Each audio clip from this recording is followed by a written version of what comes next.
தியாஸ் life style channel. இன்றைக்கி நம்ம பார்க்க போகிற ரெசிபி வந்து ஒரு ஃப்ரை ரெசிபி தான் பார்க்க போகிறோம்.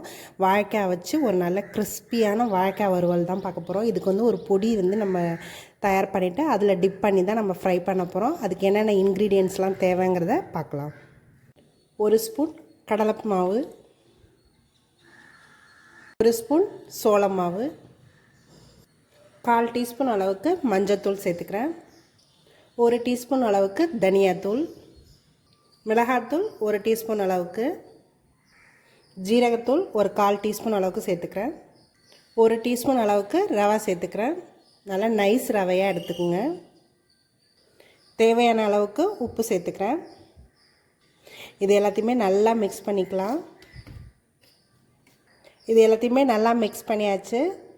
வாழைக்காய் இந்த மாதிரி நீல வாக்கில் கொஞ்சம் மொத்தமாக வந்து இந்த மாதிரி வெட்டி எடுத்து வச்சுருக்கேன்.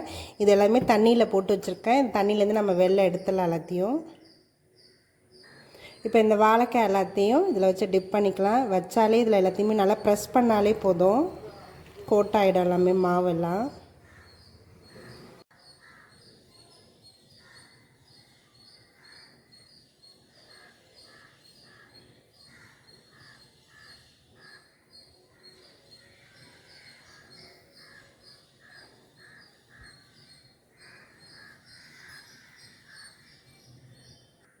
இதே மாதிரி வாழைக்காய் எல்லாத்தையும் நல்லா கோட் பண்ணி நம்ம எடுத்து வச்சாச்சு. இப்போ அது நல்லா நம்ம ஃப்ரை பண்ணி எடுத்துக்கலாம்.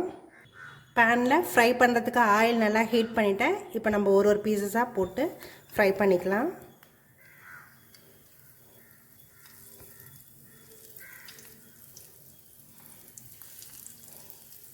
ஒரு சைடு நல்லா வேகட்டும், அப்புறம் நம்ம அடுத்த சைடு திருப்பி விட்டுக்கலாம்.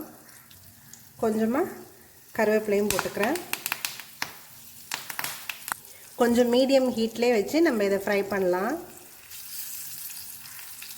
நான் ஷாலோ ஃப்ரை மாதிரி தான் பண்ணுறேன். ஷாலோ ஃப்ரை மாதிரியே பண்ணுங்கள், அதுதான் நல்லாவும் இருக்கும். நீங்கள் பேனில் வேணாலும் போட்டு பண்ணலாம், இல்லை தோசைக்கல்லில் வேணாலும் போட்டு பண்ணலாம்.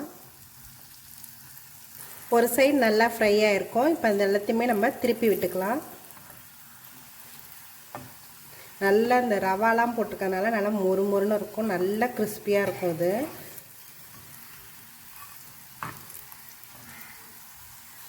நல்லா ஃப்ரை ஆகிடுச்சு. நான் இப்போ இதை எடுத்துடுறேன்.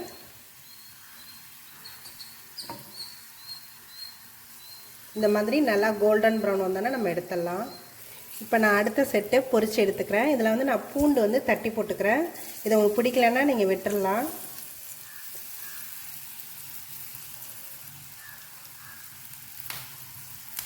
இந்த கிறிஸ்பியான வாழைக்காய் வறுவல் ரெடி ஆகிடுச்சு. இது நல்லா ரச சாதம், தயிர் சாதம், சாம்பார் சாதம் எல்லாத்தோடையும் இது சூப்பராக காம்பினேஷனாக இருக்கும். அது மட்டும் இல்லை, இதை நம்ம அப்படியே ஃப்ரை பண்ணி டேரெக்டாகவும் சாப்பிட்லாம். அதுவும் டேஸ்ட்டு நல்லாயிருக்கும்.